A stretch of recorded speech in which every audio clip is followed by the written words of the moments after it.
The Fort Erie Podcast with Brent Jones. Brent Jones starts now. Hello and welcome. This is episode 73. My name is Brent Jones and it is Tuesday, October 24th, 2023. I'm going to be taking a couple of weeks off. Let me just say that up front. Not like off. I'm not going anywhere. You can still reach me for real estate purposes. Call or text 905-626-8826. I'm just not going to have a lot of time to produce this podcast over the next couple of weeks. So you can expect some new episodes coming up in November, but this will be the last episode for the month of October, and I'm going to try to pack in lots today for you. Like, for example, did you know, dear listener, that the Fort Erie Podcast has a merchandise store? That's me drinking my coffee out of my Fort Erie Podcast mug. You can get a mug too. You can be just like me. In fact, there's a special offer going on right now. When you buy a Fort Erie Podcast mug and you drink coffee out of it, you'll find that it tastes 20% better than it did before. And that's because 100% of the proceeds from all merchandise sold between now and Christmas Day is going to go to Strong Fort Erie Neighborhoods. If you are not familiar, Strong Fort Erie Neighborhoods is a local nonprofit made up of more than 70 volunteers. They serve meals. They work with community crew to get food into lunches into school for young school-age kids. They offer tech and transportation services for people who need them in our community. They have outreach for different regional programs, personal hygiene products. I mean, they're the real deal. They're making a difference right here in our town. Head over to theforteriepodcast.com, click the merch link at the top of the page. You'll find mugs, like I mentioned, but things like t-shirts, tanks, hoodies, hats, bags, buttons, cell phone cases, you name it. If you can think of it, it's probably there. And I know a few of you have complained that the shipping and handling costs are a bit pricey on some of these items, and it's true, it is, but there's not much I can do about that, guys.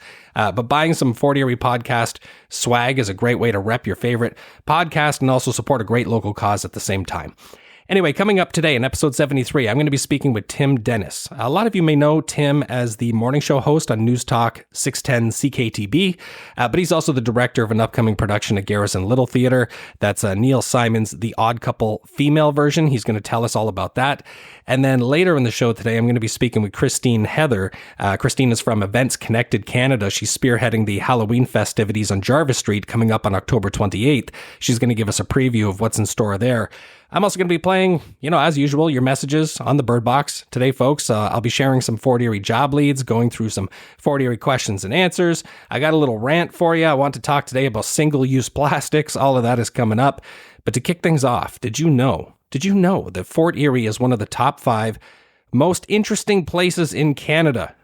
Yeah, a travel tour company located in the UK called Explore ranked the most interesting places in countries like Canada, the US, and Australia. And here in Canada, number 1 was Toronto. That's probably not a big surprise, but number 2 might shock you.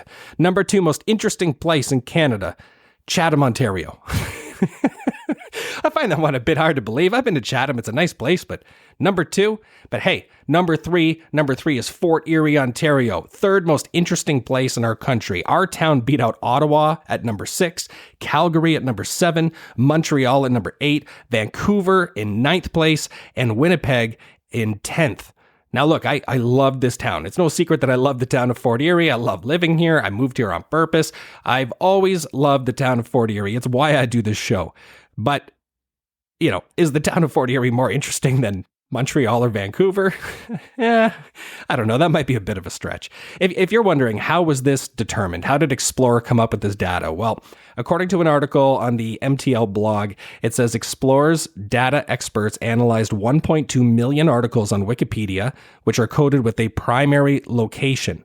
The locations were then reverse geocoded to reveal the country and closest city of each location. So if I can just summarize, basically, they scanned Wikipedia articles, so articles on everything known to man, and I sort of assigned a primary location to each article, tied it to each article, and found out that Fort Erie was tied to the 3rd most articles in Canada. And I guess I get it, given how historical our town is. There'd be a lot of content on Wikipedia that mentions or references Fort Erie or is based in Fort Erie, information about the Fenian raids, War of 1812, the Old Fort, Peace Bridge, our town is a port of entry, the Underground Railroad, the Niagara River, Erie Beach and Crystal Beach amusement parks, some of the archaeological digs that were done here at scale. So, yeah, I kind of get it.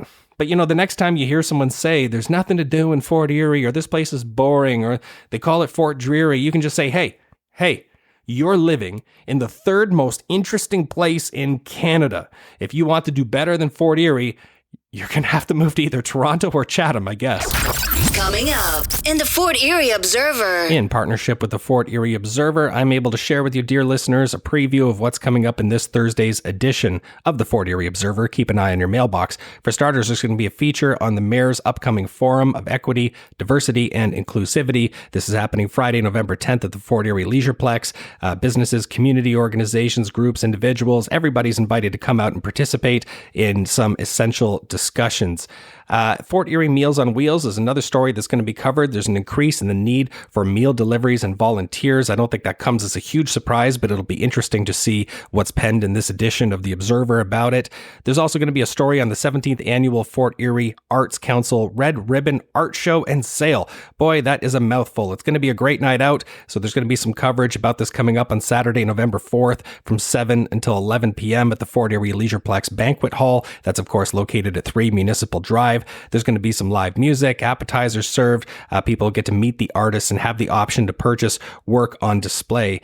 And the last story I wanted to highlight coming up in this week's Observer, Vern Benner. Many of you may know him as a local champion. September 1957, as an 18-year-old Fort Erie, Ontario native, Vern Benner signed a contract with Major League Baseball's Cleveland Indians. So he's still involved with sports in Fort Erie as the chair of the Heritage Arts team that runs the sports gallery at the Leisureplex. And they're responsible for the 15 hand-painted 6-foot-tall sports images many of us are familiar with on the west wall at the Kinsman Arena. It's Fort Erie's answering machine, the Byrd Box. This is the Byrd Box. It's what I like to call Fort Erie's answering machine. You can call in 24 hours a day. You can squawk about anything you'd like. Something you heard on the show, something you saw around town, any topic. It's totally up to you. You leave messages. I play them right here on the Fort Erie podcast. The number is 289-599-2973, or the reason it's called the Byrd Box is because the last 4 digits spell BYRD, 289-599-BYRD Bird. So last week, I announced sort of a little mini contest, if you can call it that. I played a clip from a silly song that came out something like 9 years ago and asked you, dear listeners, to leave a message on the Byrd Box. Let me know who performs that song. That was the assignment. Let me just play a quick clip from that song again. Keep on like I'm doing. I won't fit through the door, and I don't look good naked anymore. So I got a couple of wrong answers on the Byrd Box, all right? But only one caller actually called in and got the correct answer. Here is her message. I remember that song. It's a Snake Oil Willie Band. I remember when it went viral back in 2014. Mm-hmm. Awesome. Yeah, awesome. Yeah, congrats, you win. I mean, the contest was to win a free Fort Erie podcast t-shirt. So congrats, that is the correct answer, the Snake Oil Willie Band. And my only question is, like, do you really remember when this song came out or went viral? I mean, I'd never heard it before in my life, before my dad sending it to me a couple of weeks ago. But anyway, regardless of how you came up with your answer, I don't really care. Congrats, it is the correct answer. I'll reach out privately to get you your free t-shirt. Now, the next message is from a local resident who's got a bit of a concern. Listen to this. Just wondering if any of the listeners maybe know somebody who works for evict, could get them to remove their construction signs. There's still a lane reduction sign 300 meters ahead, pylons and all kinds of signs. If it wasn't bad enough, we had to wait 3+ years for this construction to finish, and we had to weather the worst potholes and dips that you can find on the highway. Sure. But still, they haven't cleaned up their mess. How long is it going to take? They're just waiting for another couple of years? Yeah, I don't know. They probably have a whole selection of pylons to choose from. I don't know. I got no idea. First off, I got to ask, is it pronounced Effage? I don't know why in my head, Eiffage. I always thought it was Eiffage, but I could be totally wrong. I'm probably wrong. I don't know. In my head, that's always how it sounded. Now, I assume, sir, you are talking about the work done on the QEW. Effage, obviously, big project there, reconstructing bridges and all that kind of business. Frankly, I'm surprised the mess wasn't greater than it actually is. But I do sometimes wonder, you drive by on the QEW or whatever. I mean, I almost have a blindness right now to construction because it just seems like everything is under construction right now. Roads closed, redirections, bottlenecks, pylons are all over the place. But what really makes me wonder is when you see these pylons all set up and nobody's working. I like, there's no construction. There's nothing actually happening, but for whatever reason, lanes are still reduced. I've never fully understood the logistics of how that works. Sometimes I think people in the construction business, they just like to sort of prank us. They're like, hey, I'm going to set up pylons all over the place here, almost like setting up an obstacle course, and I'll leave it up to you guys to figure it out. Anyway, hopefully Effage will come back and collect their stuff soon. And the last message I'm going to play, this one's actually kind of concerning. This is well, just listen. I'm a handicapped person, and I was refused service, and I just wondered, I don't think it was right for a handicapped person not to get service. You have a bright sunny day. Thanks. Bye-bye. Nobody's ever wished me a great sunny day. That was kind of nice, but that message was wild, almost bordering on disturbing. A handicapped person, a person with a disability being denied service. My first instinct when I heard this message, I guarantee everybody basically anonymity, right? You call in the Byrd Box. I'm not going to reveal your identity, who you are, anything like that. You can call for any reason and hide behind anonymity. That's fine. But in this particular case, I was thinking about calling back this caller. I mean, I've got the number on call display, right? To get more details. What business or what organization denied this person's service for having a disability? What were the circumstances? I feel like there's a lot of unanswered questions here, because that's a pretty serious thing, but see, the more I thought about it, the more I was like, well, this person didn't mention the business name or the circumstances, and I have to assume that's intentional.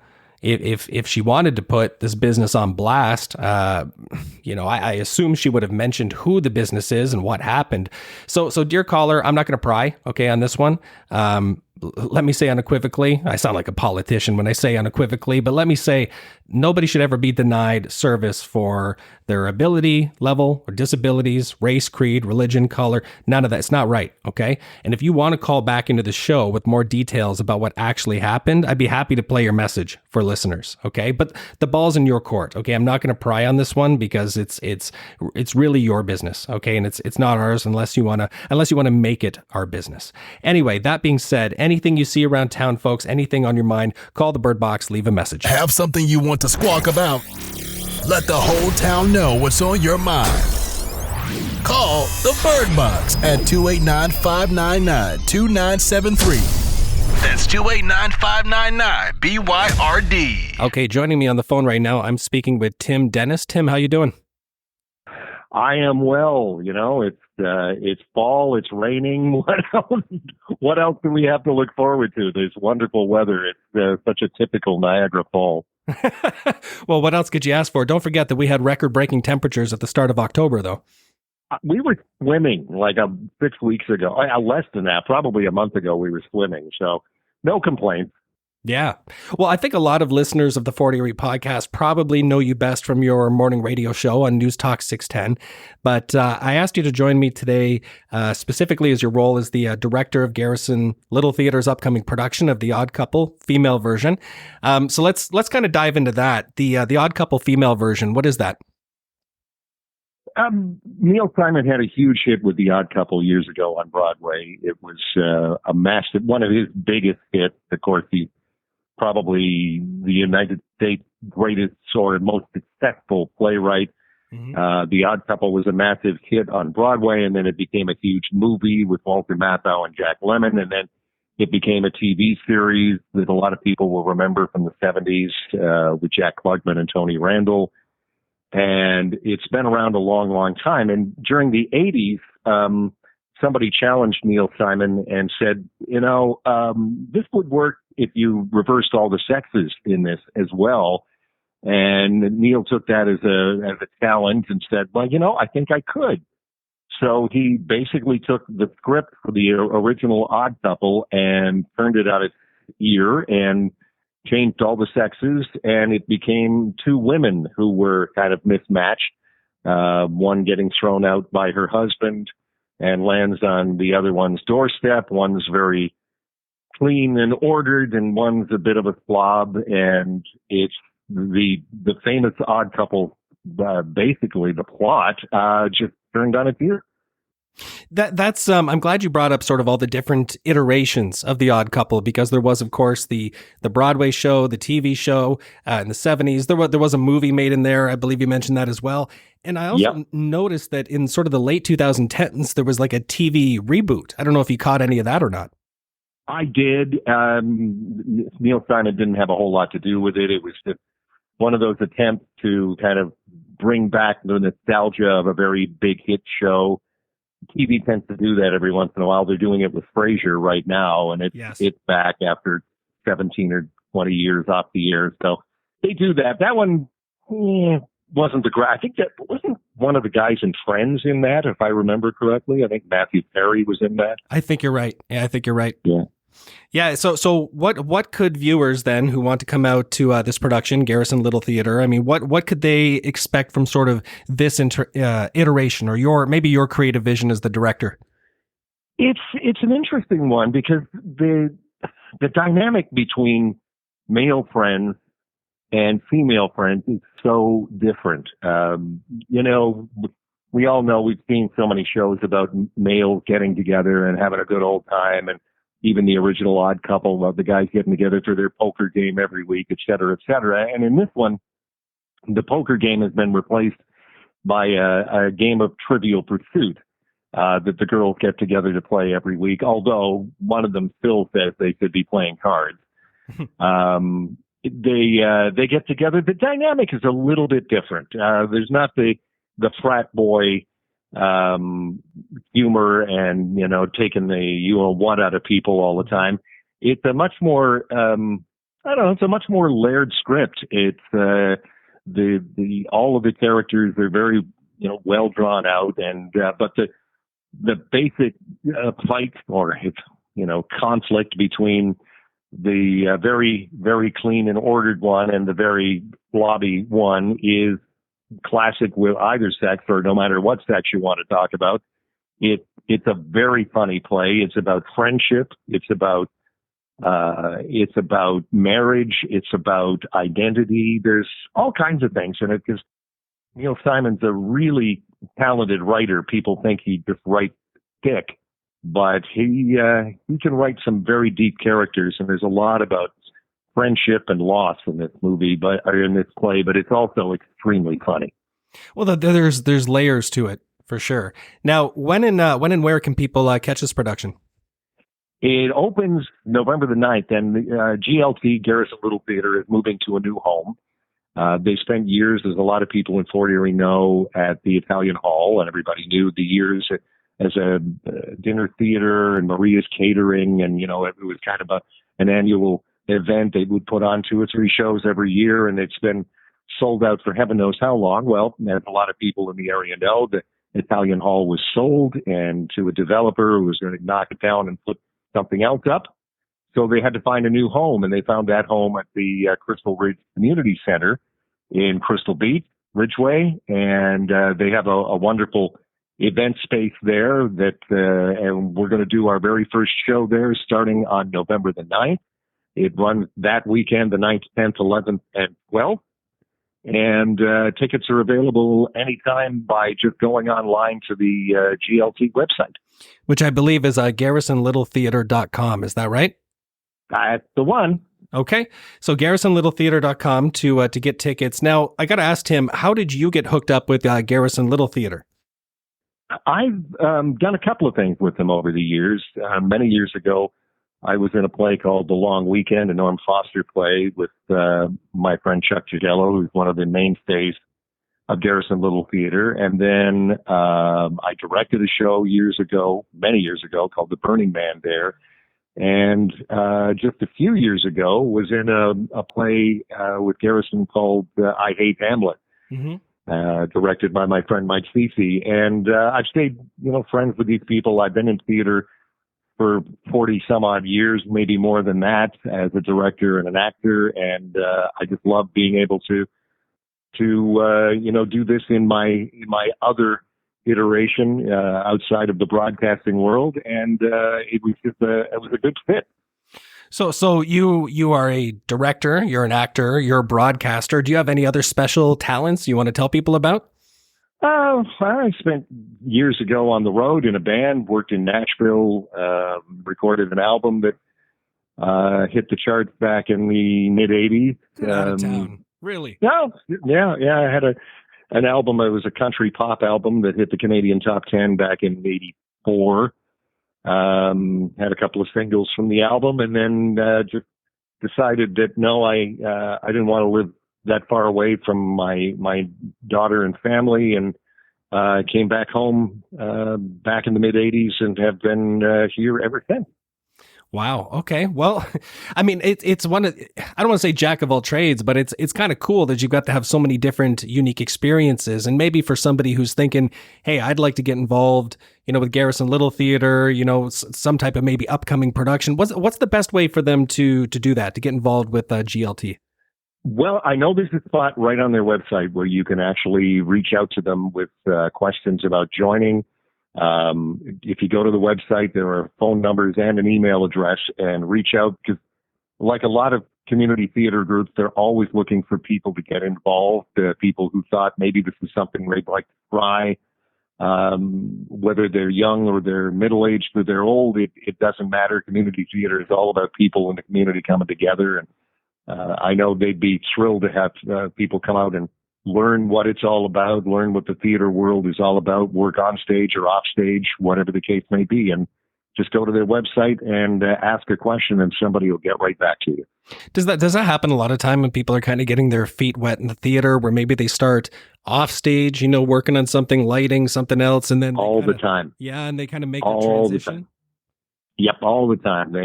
They work backstage on a show. They work stage managing, or getting props or building a set, and they realize, hey, I'd like to give that a shot on stage, and they get to know people, and the next thing you know, they've got a part in the next play, and they're finding a different life that they didn't even know they had.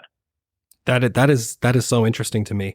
Now, a lot of people, as I mentioned sort of at the onset, know you for the morning radio show. Maybe for those who are not familiar, what station are you on, what time, and what kind of stuff are you talking about on your program? Early mornings at 610 CKTB, out of St. Catharines. It's the news talk station, where I've been for about the last 28 years, doing the morning show. It's a show where we talk about anything and everything that's going on in the world. If it's happening in news, we talk about it. If it's happening in pop culture, entertainment, or sports, we talk about all of that as well. So it's one of those shows that I hope that when people tune in, they start the day knowing a little bit of absolutely everything that's going on. Well, and one of the things that I think 610 CKTB is excellent at as well is sharing news, disseminating information where they can. It's no secret at this point with Bill C-18 that it's getting a little bit more difficult to get your hands on news. So I appreciate what you and what the station are doing. Thanks. We've got a bunch of people there who work hard to keep the website updated and get the information out there. And as you say, that it's not as easy to come by as it used to be, because we had a Facebook page and an Instagram presence and all of those kinds of things. And of course, Meta being what they are, and et cetera, we can't do that as much. But the website is still wonderful for picking up on all kinds of local information, whatever's happening politically, locally, fundraising, events that are going on. If you're looking for a clearinghouse of information, it's all right there, either on the air or online. It's maybe a little secret I can let listeners in on, is that your website, the radio website, is one of the sources I go to when I cover news on the Fort Erie podcast. It's like, as I find you guys cover a broad swath of topics that sometimes get missed in other publications. Just before we wrap up, Tim, is there anything else that you want listeners to know, either about yourself, your career in broadcasting, about GLT, the production coming up? Floor is yours, man. Anything you want. Well, I'd really like to invite people to come out to the Odd Couple Female Edition. It's a whole new start for GLT, and GLT has been a real mainstay of the cultural community in Fort Erie for a long time. People in the area know, Ridgeway, Crystal Beach is maybe a little further from downtown Fort Erie than GLT used to be, so it is kind of a new start for them. there's so much growth in the area, but it's GLT is a cultural hub. It's a way to see live theater come out and not have to drive, halfway across the world to see it, or even go across the border. It's a funny play, and you'll be able to have some food and have a great night's entertainment. And it all opens November 9th. Ranting and Raving on the Fort Erie podcast. Ranting and Raving is the part of the show where I get things off my chest. If there's something stuck in my craw, this is the part of the show where you get to hear about it. Let me start this edition with a question. Could one of you dear listeners please explain to me when exactly we plan to eliminate single-use plastics? All of us know at this point that 2 years ago, our federal government banned 6 different categories of what they called single-use plastics. That was grocery bags, straws, stir sticks, 6-pack rings, cutlery, like disposable cutlery, and certain hard-shell plastic takeout containers. The straw thing is always the funny one, I think, because, I'll go order a drink somewhere and they'll hand me my drink. It's a clear plastic cup, clear plastic lid, but don't worry, I'll be drinking it through a mushy paper straw. So chalk that one up as a win for the environment, I guess. Anyway, I got to thinking about the plastic ban because, on the weekend I was unpacking my groceries. My family went out, do some grocery shopping. I was unpacking it. I noticed the bread and the tortilla wraps, they came in plastic bags. The berries and grapes that my toddler so enjoys, they all came in hard plastic shells. Same thing with the cheese, yogurt, carrots, frozen broccoli, the deli meat, the lettuce, the bag of rice, all of it plastic. The produce we picked up, the stuff we picked out, like apples, tomatoes, we stuffed that into plastic bags that the grocery store provided. The cucumber we bought was wrapped in plastic. We got some crackers. Those came in a cardboard box, but don't worry, you open up the box and sealed inside a plastic bag, is the actual crackers. Now, I could keep going, but I think you get the idea. And of course, all these items, by the way, that are covered in plastic, I pulled out of my quote unquote reusable bags, some of maybe 300 or so that we've collected over the past couple years, because I don't know about you, dear listener, but my wife and I, we're human. We make mistakes. We forget things. Ever gone to the grocery store and accidentally left your reusable bags at home? Of course you have. And so what do? You buy some more reusable bags. And I think at this point, we've probably collected enough of them that we could hand them out to our entire neighborhood and have some to spare. And I know some of you are thinking, you're like, hey, Brent, you got this big collection of reusable bags. I mean, that's still better than buying plastic bags that we're going to get thrown directly into the trash. And I disagree. Right here on the Fort Erie podcast, I'm disagreeing with you. No, it's not better because plastic grocery bags were never single use.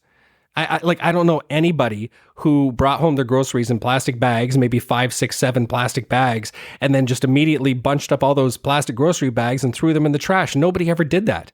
What are you, a savage? Who was doing that? Yeah, these plastic bags you get from the grocery store, they were great for packing and taking a lunch somewhere, or maybe carrying food over to a neighbor's house or to a potluck, something like that. Those plastic grocery bags, they made great kitchen catchers. They were perfect for small bathroom trash cans, even to collect dog poop. I know dog poop itself is you can put it in the compost, and I know the dog poop bags are compostable as well. But if you only pick up the dog poop in your backyard once a week, like I do, you're not tearing through a whole roll of those individual compostable dog poop bags to get the job done. What you do, and what everybody does, I'm sure, is you take one of those dog poop bags, you put it over your dominant hand, you make like a makeshift glove, and then you use that hand to sort of pick up and stuff all the cash and prizes into a plastic grocery shopping bag. That's what everybody did forever. So now, instead, at our house, and I'm sure probably at your house too, we actually buy small plastic bags, kitchen catchers, the small ones. We never used to have to do that.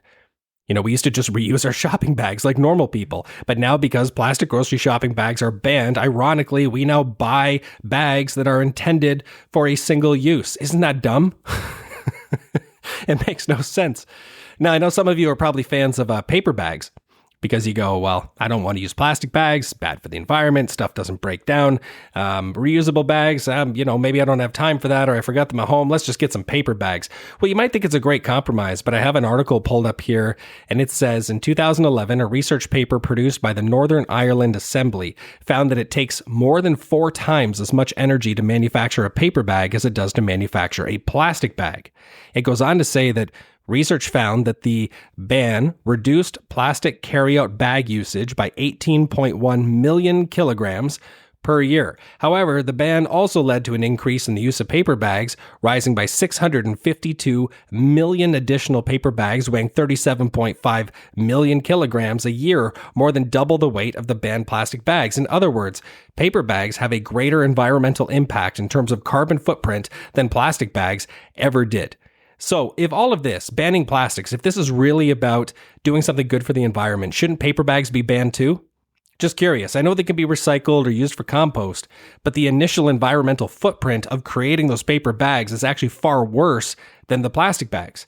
It makes me wonder how much of all this policy is actually about making smart choices for the environment and how much of it is just trying to make it look like we're doing something useful when it comes to the environment, when we actually might be doing absolutely nothing at all.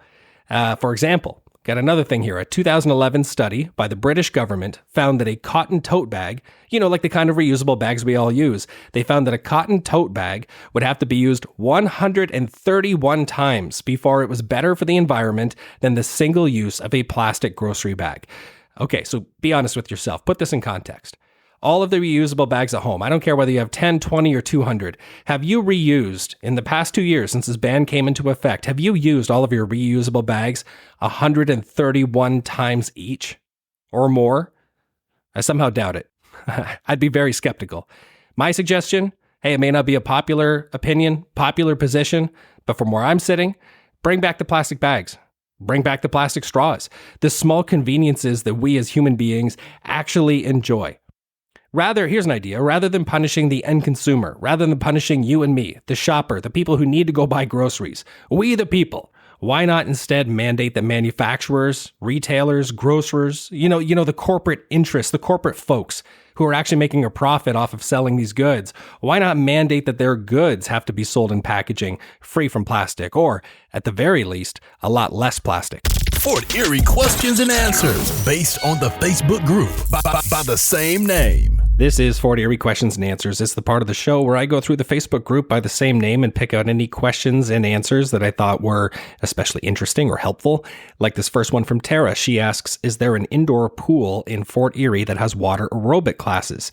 And the answer is yeah. Lots of people in the comments responded, giving the correct answer, which is the Boys and Girls Club, formerly the YMCA. Yes, they have an indoor pool, and yes, they offer classes. Let's see. Charlene says, help, the squirrels are back for winter in my roof and they party hard. They nested there last winter and I was waiting for summer to get rid of them. I thought the cayenne pepper had done the trick, but now they are back. If anyone could suggest a way to get rid of them, I'd be appreciative. There were a bunch of different answers here. Mothballs, somebody mentioned. Somebody mentioned just call skedaddle. And yeah, I can say from experience, that company, they do good work getting rid of critters. But one person here in the comments probably gave the best answer, which was play Black Sabbath music at extremely high volume. Squirrels hate that. Don't we all? Elizabeth says, I'm needing a new panel for my garage door. I bumped into it backing out. Just want to know someone who is good and can replace it. Thanks so much. Yikes. Well, let me say up front, sorry about that. I mean, backing into anything is not much fun, let alone backing into your own garage door. But the only correct response, let's say, that I saw in the comments for someone here in town who could do this would be South Coast Garage Doors. I've used them before. They do good work. Debbie says, we're getting ready to stage our house to list it, and we want to get somebody in to give it a good solid clean sometime next week. Can anybody recommend someone with availability? My first question, even before getting into the comments here, is if you're about to list your home, why isn't your agent handling this? I mean, this is like standard. When I take a listing, if we need to do like a pre-photo or pre-list cleaning, or even a move-out cleaning, I cover that. I get my cleaners to come in. I do that out of pocket. I mean, I would think that would be standard, but even if your agent doesn't want to cover it out of pocket for whatever reason, that's fine. But shouldn't your agent have some local contacts, some recommendations for you for something like that? Like, why should you have to go on Fort Erie Questions and Answers to ask others for contacts and hire your own cleaner? I find that a bit strange. But anyway, the cleaning company that I usually use for this type of thing, for pre-listing cleanings, for move-out cleanings, was actually mentioned in the comments. That would be Two Chicks and a Mop. You can call Christy over there. Her team does great work. And lastly, Chris says, I'm looking for a yard sign company. Can somebody help me out? Thanks. The answer that came up in the comments, the only answer that I'm aware of here in town was MJ Signcraft in Ridgeway. Anyway, keep the questions coming, Fort Erie. I always find them entertaining. Coming up next, I've got a real estate update for you. What I'm actually just about to play is a TikTok video that I uploaded last week. If you don't already, you can follow me on TikTok. I'm at Buy With Brent. I'm at Buy With Brent on every social platform for that matter. But anyway, in this short video, it's about a minute long. I'm talking about average days on market, or just for short, average DOM. This is a statistic that I think a lot of homeowners and even some real estate agents seem confused about how exactly this is calculated, how this works. If I say that the average days on market for a property in Niagara last month was 37 days, you might think what I'm telling you is that it will take approximately 37 days to sell your home or any home. But that's not quite how this statistic works. Have a listen. Fort Erie Real Estate with Brent Jones, your friendly local realtor with RE/MAX Niagara Realty. Days on market is a bullshit statistic, and I'm going to show you why. Each month, the board releases market stats, and one of those stats is called DOM, or average days on market. For instance, the average DOM in Niagara last month was 37, but this is misleading for two reasons. First, the only properties used in this calculation are the ones that actually sold. For example, here in the town of Fort Erie, there are currently 398 properties on the market. If this month is anything like September, around 57 of them will sell, and it's those 57 that will be used to calculate DOM, not the other 341 still sitting on the market. Second, this calculation does not take into account CDOM, or cumulative days on market. A listing might expire or be canceled, for example. The property is then relisted. It's only the number of days the most current listing is on the market that get counted.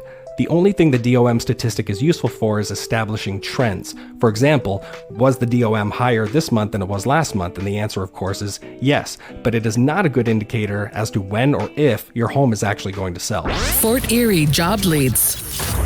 I know it can be hard to follow all of those real estate numbers from just listening to the audio alone, so maybe if you had a bit of trouble following along, check out the video on TikTok for my real estate update. I'm at Buy With Brent, at BUY with Brent on TikTok and everywhere else. But anyway, let's jump into some Fort Erie job leads. If you're on the hunt for a new job, hopefully one of these will point you in the right direction. For starters, Breakfast Beacon is hiring part-time kitchen help. That would be 2 to 3 days a week, including some weekends. You must have kitchen experience, and you can apply by Facebook. Border City is looking for a hand grinder. This would involve exactly what it sounds like, grinding the edges off of finished castings to remove imperfections. It's a full-time position, pay is hourly, and to be negotiated based on experience. Hours would look something like 7 to 4:30, Monday to Friday, with occasional overtime. Pilot Company is hiring for several different positions: a deli production team member, a cashier, a coffee attendant. These are full-time positions, but do involve shift work. Some benefits are included, and experience is preferred. Holt's Automotive on Central, they're looking for a seasonal tire and lube technician. So this is a seasonal position, but it is full-time and day shift. You must have a driver's license. TD Bank is looking for what they call a customer experience associate, which I think is just a fancy way of saying a teller. This position will be 25 hours a week. Dental and vision benefits are included. You need 1 year of experience, and having a university degree is considered an asset. Miller's Auto Recycling is looking for an accounts receivable clerk. This is a full-time position, Monday to Friday. There are some benefits included. Pay is $20 to $25 an hour based on experience. Redstacks Retirement Home is looking for a full-time caregiver. This involves shift work. Pay starts at $16.55. It sounds, based on the job description, like a PSW certificate would be required, but it does not explicitly say so in the job ad. Goodwill Industries has both construction and culinary training and employment opportunities, meaning you can get paid while you learn a new skill. There's a few requirements. You have to be between ages 15 and 30, not currently receiving EI benefits, and this would involve, after receiving your training, a 3-month work placement. The pay is $16.55 an hour, day shift, Monday to Friday. You'd get started in November. If you want more information on this, call 905-650-5917. Bridgewater Country Club is on the hunt for a line cook or a prep cook, part-time work, $18 an hour, shift work involved, and it includes some free food as a benefit, which is all right. Bridgewater's got some good food. And lastly, I'll mention that Airbus Helicopters is looking to hire a warehouse supervisor. This is a day shift, Monday to Friday position, full-time and permanent. This includes some pension and stock options, which is nice, but you do need to have 7 years of warehouse experience as well as 3 years of supervisory experience. The Fort Erie Podcast. Okay, joining me on the phone right now, I'm speaking with Christine Heather. Christine, how you doing? I'm pretty good. You? Hey, I'm doing well. I'm doing well. You are the owner and operator of Events Connected Canada, and I understand that you are spearheading an upcoming event in Bridgeburg. Can you tell us a little bit about that? So I was asked to put on an event on October 28th. So I've decided to do a Halloween at Bridgeburg. I've had someone ask to incorporate a little bit of the truck and treat event that happened last year. I've got a few of the truck and treat vendors from last year. I have inflatables. I have a skeleton stilt walker. Beetlejuice will be making an appearance. Children costume contest. Children are encouraged to trick and treat amongst all the local shops and the vendors on the street. There'll be live music all day, some food trucks. So in past years, the Bridgeburg BIA, they've organized sort of a trick or treating type thing for kids. You know, they go business to business, they collect some candy. This year it sounds like the decision was made to outsource organizing this to a pro, to somebody who does events, for a living. So the trick or treating is still part of it. But I wanted to ask about some of these things. So you said, if I heard you correctly, you said there's a stilt walker. You got somebody on stilts who's going to be there? There is a skeleton stilt walker, yes. From 12:30 to 3:30, he'll be there. That is so cool. And you said Beetlejuice is making an appearance. There's a children's costume contest. This whole event runs what time? Like between when and when? 11 to 5. 11 to 5. Okay. And then when are the costumes judged for people who don't want to miss that? The costume contest will be judged at 2:00.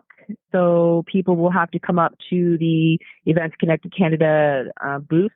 And I have 2 categories from like 1 till 5 and then 6 till 12. And we'll put like little numbered stickers on them so they can continue to walk around and do their trick or treating. And then we'll have somebody going around checking out the children with the numbers and the color categories and make a decision on who's going to win. And then that will be announced at 2:00. Oh, that is so cool. And like, are we going for cuteness factor here? Terrifying, most creative costume? I'm asking, maybe I have a daughter that might be there. I'm just curious, what does it take to for somebody to win here? Well, I guess it'll be all on the person who's doing the judging. Personally, myself, it's scary all the way. Like, it's Halloween.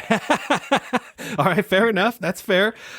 Face painting, inflatables. Is there an additional cost for that, or is that something being covered by the BPA? No. No additional cost? No. There's free face painting from 11:30 to 4:30, I believe, and there will be a 40-foot Delta Force obstacle inflatable. There's the inflatable axe throwing, and then Jacob's ladder.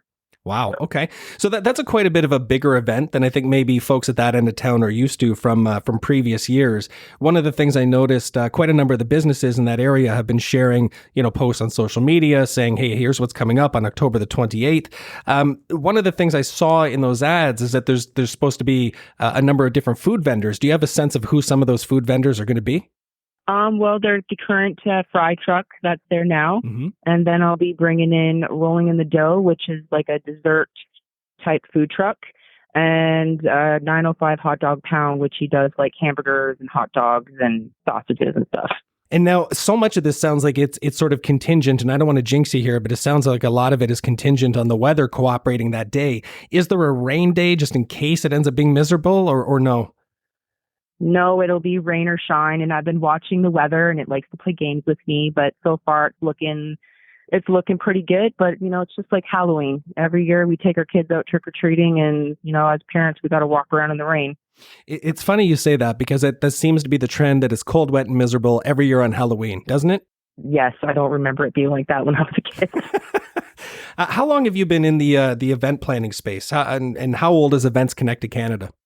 It'll be 2 years in this November. I started in November of 2021 with my holiday Grinchmas, and I was originally called Crackers Connected, and then I decided to change my name to Events Connected Canada because I started picking up, like subcontracting out, like I did Violent Art Fest this Thanksgiving this year, and now I'm doing like the Fort Erie event, so it just seemed suited to change the name to Events Connected Canada. And you organize events across all of Niagara. How far out do you go? Well, currently I've just been staying in Niagara, but next year I have plans to take myself out of the area, and I have something in mind for Waterdown next year, just because my trailer's out that way, and I'm just starting to branch out. I assume before founding this company, you were in events planning in some capacity before that as well? No, I was not. Oh, wow. I'm actually a PSW, and I used to make wreaths. And then I was getting really annoyed that I could never get into a craft show because it was either my working weekend or they already had a wreath vendor. So then I just said, you know what, I've had enough of this. And I decided to take a leap and put a deposit on Club Roma. And yeah, I just haven't stopped since. I love doing it. And I'm hoping to do it full time eventually. So you mentioned one of your first events was a Christmas event. You're doing a Halloween event here. What other types of events do you do? I've had like several events at local wineries like Lakeview and Shiny Apple. I've done like Meriton Community Center. I've had like my Autumn Fest usually is in the end of September. I have like, it's like pumpkins. I give out pumpkins for kids to do like a pumpkin carving contest. And I usually have like the witches from Hocus Pocus there. And I try to do themed things. Like next year I got my Easter Fest. Is really good, really popular, and decided to do something actually Easter Saturday in 2024 where we'll be putting on a Easter market with an egg hunt. Well, if somebody wanted, somebody from Fort Erie, say, wants to get in touch with you, wants to discuss planning an event, whether it's around a holiday or not, what's the best way for them to reach out to you to get in touch? Email. I have my website. I'm on Facebook, Instagram. I'm on there like diligently. My email is my name, eventsconnectedcanada@gmail.com, and I'm pretty responsive to it. I'm looking forward to the event coming up on the 28th. I think it's going to be nice to see something new, something a little bit different happening in the North End this year. Is there anything else you want to share with listeners before we wrap up? Well, I'm just looking forward to it. Hopefully the weather is good and everyone comes out in their costumes. You're listening to the Fort Erie Podcast. I mentioned at the start of today's episode that this will be the last episode of the Fort Erie Podcast for the month of October. I'll have a new episode for you coming sometime in November. The best way to know when a new episode is released, of course, is to subscribe to the Fort Erie Podcast wherever you get your podcasts. I know a lot of you just like to stream it through the forteeriepodcast.com, and that's fine. The only thing is you don't really get a notification when a new episode is released. So I encourage you, whether it's Spotify or Apple Podcasts or Google Podcasts, whatever you have access to, just maybe subscribe or follow the show. You'll get notified when new episodes are released. But anyway, I thought since I won't be joining you next Tuesday for Halloween, I thought I'd leave you with some fun Halloween facts for today. Hey, there's a statue in this article I've got pulled up. Apparently there's a statue of Jason Voorhees. That's Jason from Friday the 13th, those movies. There's a statue of Jason Voorhees at the bottom of a lake in Crosby, Minnesota. I wonder how it got there. It says here approximately 46%, so almost half of Americans plan to make jack-o'-lanterns this year. I imagine the statistic is probably the same in Canada. It's funny because like my daughter, she's about 18 months, now. She's not really scared of anything. She's actually got nerves of steel for 18 months. The only thing that ever seems to spook her or terrify her, and it was the same thing last year as this year, is jack-o'-lanterns. So we will not be doing jack-o'-lanterns at our place. We just have a whole display of pumpkins out front, but we kind of left them intact. Another fun fact, in Ireland, where Halloween originated, people celebrate by setting off fireworks, so that's kind of cool. In Germany, it's tradition for people on Halloween to hide their knives on Halloween night. Yeah, the goal apparently is to prevent returning spirits from getting injured. That might be taking superstition a bit far, but... And the last one here, trick-or-treating has existed since medieval times. Trick-or-treating was inspired by the medieval English tradition of what's called souling, which involved children going door to door on All Souls Day, offering prayers for residents' deceased loved ones in exchange for food. So no mention of candy.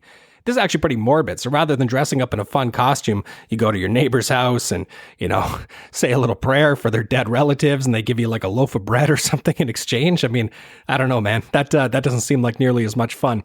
But anyway, if you do plan to head out for Halloween this year, go trick-or-treating, take the kids out, whatever the case may be safe, have fun, count on it being cold, wet, and miserable because it almost always is.